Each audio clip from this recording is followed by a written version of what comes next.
Hey everyone. The last time I lectured, it was on the downfall of the economy in the 20s and how the Great Depression started. This is going to be on the impact of the Depression, what it felt like for people. I'm going to go through both the economic and human impact. I'm going to categorize it in five kind of general categories of problems, and you should be familiar with what the impact was for each category and what problems the Great Depression revealed that Roosevelt and the New Deal are going to attempt to solve um, in his administration starting in 1933.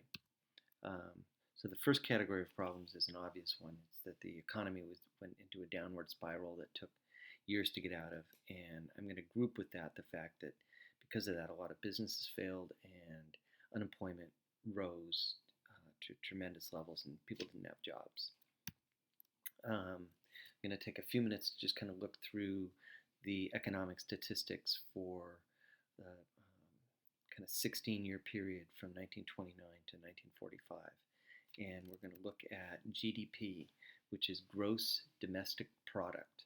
And that just means product, everything that the country has produced. Domestic meaning just nationally, not including what we bought from other nations, and gross meaning total. So GDP is how we measure the size of the economy. Um, it's our total economic output. And in 1929, we produced about $100 billion worth of goods and services, so $103 billion. And that the economy starts a downturn right at the end of 1929, but that represents the most that the economy has ever produced in America up to that point. And in 1930, it experiences a sharp decline. Normally, so that's about a 10% decline. Normally, the economy in your lifetime has grown about 3% a year. If it grows less than that, like 1 or 2% a year, that's seen as a bad economy. That's growing, it's getting bigger, but it's sluggish. If the economy were just, say, the same size from one year to the next, that would be a major problem. In your lifetime, you've experienced when you were little one big recession, which was the worst one we'd had since the Great Depression, and the economy declined a little bit, but it never declined even anywhere close to 10%. So this decline in 1930 is huge. And I'll talk in the next lecture about what Hoover did and didn't do about it. But I will just say now that he and most of the economists at the time thought that the economy would be self-correcting, so they were kind of limited in what they did. And to their surprise, they thought the economy would recover in 1930 or 31, and it didn't. It shrunk some more. And this second year of decline was confounding to people. They had never experienced anything quite this bad, where the economy shrank this much for a second year in a row. You see now it's down about 25% from what it was in 1929. And so they thought, okay, now it'll come back out. But in 1932, it shrunk again, and now was about barely half in terms of economic output what we'd produced 3 years earlier. And so these are the worst 4 years of the Depression. They coincide with Hoover's presidency, and so he is largely seen as an incredible failure at dealing with the Depression. You notice in 1933, it shrinks just a little bit more, and that is the year that FDR takes over. He takes over in March of 1933, and so what he is able to do, even though the economy shrinks, he's seen as somewhat successful because he keeps it from shrinking at the rate that it had been. So he kind of slows down the losses. So that's a 5-year period of incredible, sorry, I'm getting a phone call. 5-year period of incredible hardship economically. keep those numbers in mind, and that 1929 was at 103 billion. Um, the New Deal starts to improve things, and in 1934 the economy grows and up to 66 billion. In 1935 it's back to 73. In 1936 it's back to 83.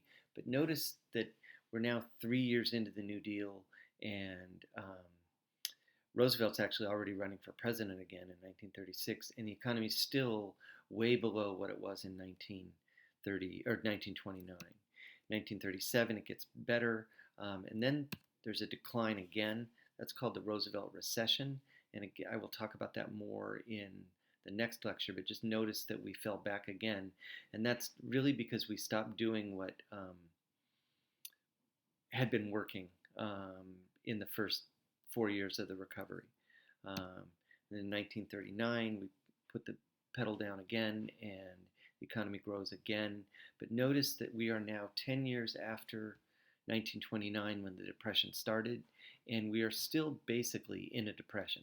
We are still 90%, not even as big economically as we were 10 years earlier. And so one of the lessons of the Depression and the New Deal is that maybe not enough was done. And it's going to take actually World War II for us to come out of the Depression. And notice as we enter World War II in 1941, but we begin mobilizing for it in 1940, and that's going to shoot the economy up by 10% from 90 billion to 100 billion. And then in 1941, as we enter the war right at the end, but we're mobilizing for it throughout the year. We enter the war in December of 1941 after the attack on Pearl Harbor. The economy just balloons to 126 billion. And then in 1942, the economy jumps to 160 billion, 198 billion in 43, 220 billion in 44, and about the same size, 223 billion in 1945. So in a mere 4 years, the economy had more than doubled. And the difference is going to be this all-out spending for the war and defense production. And if we had done more of that in a similar fashion in the 30s, we definitely would have come out of the Depression sooner. So the lesson out of all of those slides is simply that the Great Depression caused an enormous economic toll on the country and hurt the economy for about 10 years. I'm going to shift more to the human toll for the rest of this. I'm going to continue with the first problem, the problems with the economy and jobs, and I'm going to also talk about the loss of housing for people. So this is a famous photograph of a man selling apples to earn money and a woman also selling apples on the left, and they're unemployed and turning to anything they can really to try to get some income to provide for their families. At the height of the Depression, or the bottom of the Depression really, in 1932, unemployment was at about 25%. So I don't know if that number seems like a lot to you, but prior to the economy falling apart here in March, unemployment for 2019 and early in 2020 was about 3%. And if it goes to 5 or 6% nowadays, that's considered a lot. In your lifetime, it's probably gone to 9% once in the 2009-2010 period. 25% is unemployment levels I've never experienced, you've never experienced. We might hear in 2020, but that is remarkably high. And it also doesn't count that there are a lot of people who weren't counted as unemployed because they took jobs, but they were jobs doing almost anything and they weren't going to pay them enough. And it also doesn't include the business failures of all the companies going under. When people didn't have jobs, they obviously didn't have money for food. And so you see in 1930 in San Francisco, bread lines of people lining up to get meals. And this is provided by philanthropist, meaning that's by a private charity. And this is New York City in 1932. Um, People waiting in a long, long line for bread. Um, Donations invited. Um, this is a restaurant that is feeding people for $1. Um, and one thing I wanted to point out is in 1930 and then in 1932, there isn't really a huge government response from the federal government. So charities try to step in and do what they can, and local governments are going to try and step in, but they can't manage to do it. They're overwhelmed. And it's going to be when Roosevelt comes in 1933, after the 1932 election, that the federal government is going to really mobilize to take over solving the problem. Here's another example. People don't have work, and so municipal means local government, like county or city. And so in Ohio, the local government is trying to give people temporary work so they can get some salary so they can buy food and pay their rent. And that's not going to be enough. Hoover gets a lot of the blame for not doing enough, and people often couldn't pay their rent or couldn't pay the mortgage and lost their homes. And in New York City, this is a set of shacks built kind of on empty land, and they began to call those clusters of settlements Hoovervilles, blaming him for the problem. Here's another picture of Seattle, shack housing in a Hooverville. It's just kind of sad, all these single people or maybe families that had just taken plywood and discarded wood to build these shacks. There's another one in shack housing in an alley. There were families that didn't suffer, that were managed to make it through with their homes intact, but a lot of Americans suffered. And one group that suffered disproportionately would have been African Americans, because they had less access to housing and were often the first groups fired. This is a famous photograph of a poster, world's highest standard of living. There's no way like the American way.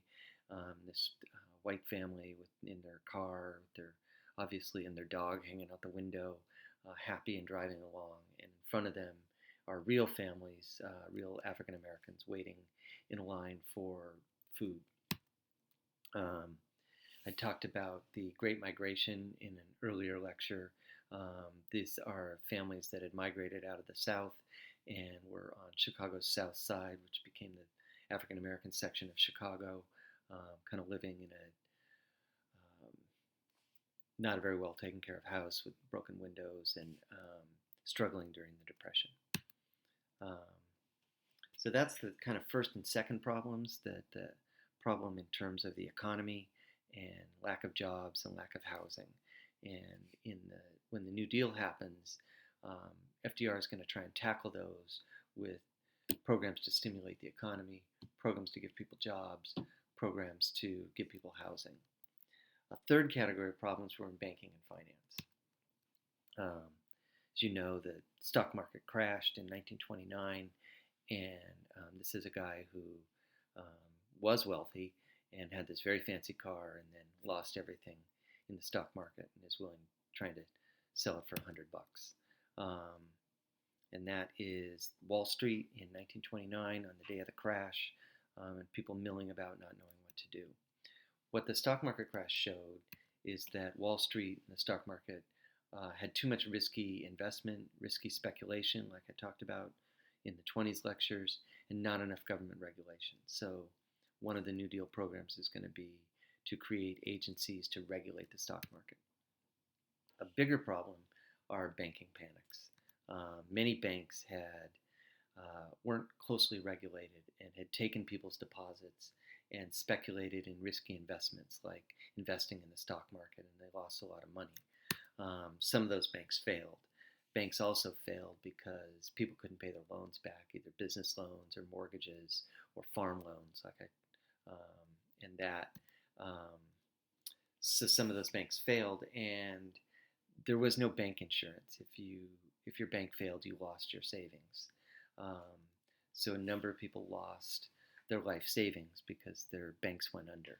This created um, panic in the uh, general population, and customers began to pull their deposits from banks or make runs on the bank, kind of the way I don't know if you remember the movie Mary Poppins, but um, the little kid Michael causes a run on the bank. And when people begin to panic and pull their money out, that can cause a cascade effect where the bank will fail simply because people lose faith in it. Um, and the whole system began to fall apart. And one of the first things FDR is going to do is try to restore confidence in the banking system. So that's a third set of problems in stocks and banking. The fourth problem is in labor. And I don't mean the issue of people didn't have enough jobs. I mean that labor didn't have enough bargaining power. And this is the age-old problem that we talked about back in January with unions going on strike and losing to companies in the 1800s, doing better in the progressive era and getting some rights. Those rights had often been stripped away in the 20s, and so labor unions are kind of back where they were in the late 1800s. This is a photo of a labor confrontation between workers and owners, and the army gets called in. This is a very famous strike in 1937 against General Motors, the sit-down strike at the Fisher Body plant, where the strikers refused to work, but also refused to leave the plant so that scabs could not come in. And this was a very tense, very violent, or risk of violent confrontation in the 30s. And so one of the problems the New Deal or the Depression reveals is that workers don't have enough power or rights. And so that's going to be another thing that FDR tries to address. Most of the things I've been talking about have been in urban areas. The farmers and those who lived in rural America had a whole different set of problems. In some ways, they were better off than urban people because they could at least go back and do subsistence farming. But in some ways, they were worse off because their conditions were worse, and meaning they didn't have the electricity or as many cars and the kind of the standard of living that the urban dwellers did, and they also often lost their farms and had to leave. So this is a kind of like the Try the American Way photo. This is a very famous photograph, kind of ironic, juxtaposing the billboard, next time try the train and relax, with guys who obviously don't have the money for a train ticket and are walking to the next town and carrying all their possessions with them as they migrate to find work. And rural people left the Midwest, especially Oklahoma, Nebraska, the Great Plains, and migrated often to the West Coast, California, Oregon, Washington, where there was better farming conditions, and they hoped to find work, and they struggled. These are homesteaders who gave up and left and moved out west to live in kind of almost camping-like settings as they tried to provide for their families. Another set of problems that farmers dealt with in the Midwest and the Plain States were the droughts and the dust storms and that afflicted that section of the country. And this is partly just bad weather, but it's also kind of due to over farming for decades. And there's a series of years where there's very little rain, and the over farming that had been taking place for a lot of decades in the Kansas area and the Great Plains takes its toll, and farmers have experienced just tremendous hardship with huge kind of storms of dust that would just descend upon a whole region and wipe out the farms, everything, all the crops, and also just make it impossible to see and impossible to continue farming. And so a lot of people abandon the area.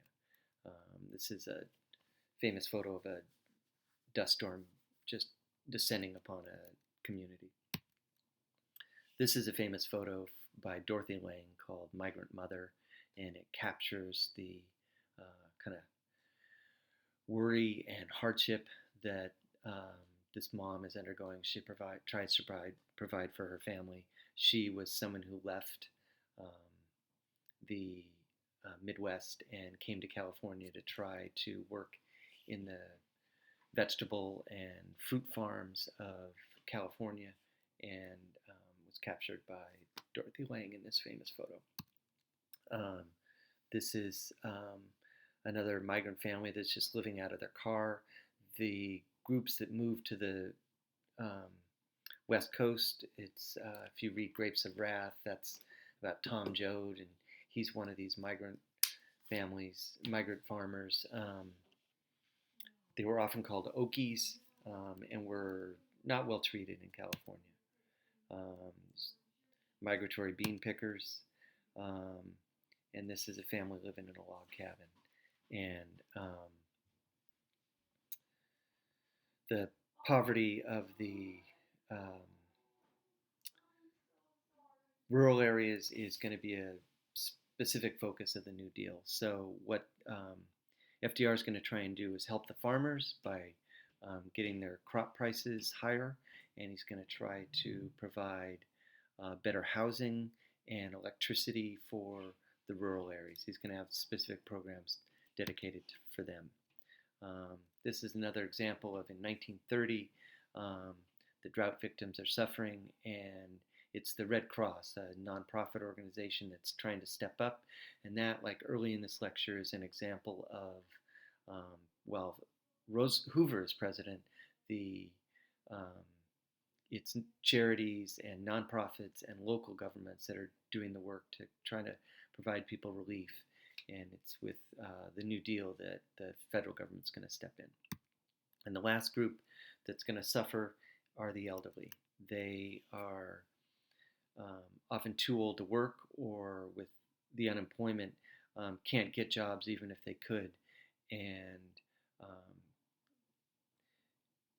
FDR is going to respond in the New Deal with Social Security, something that had been proposed way back in the progressive era with Teddy Roosevelt. We're finally going to try to take care of the elderly on a national way instead of relying on families to do it. All right, that's the end of the lecture. Hope that was helpful. Talk to you guys again soon.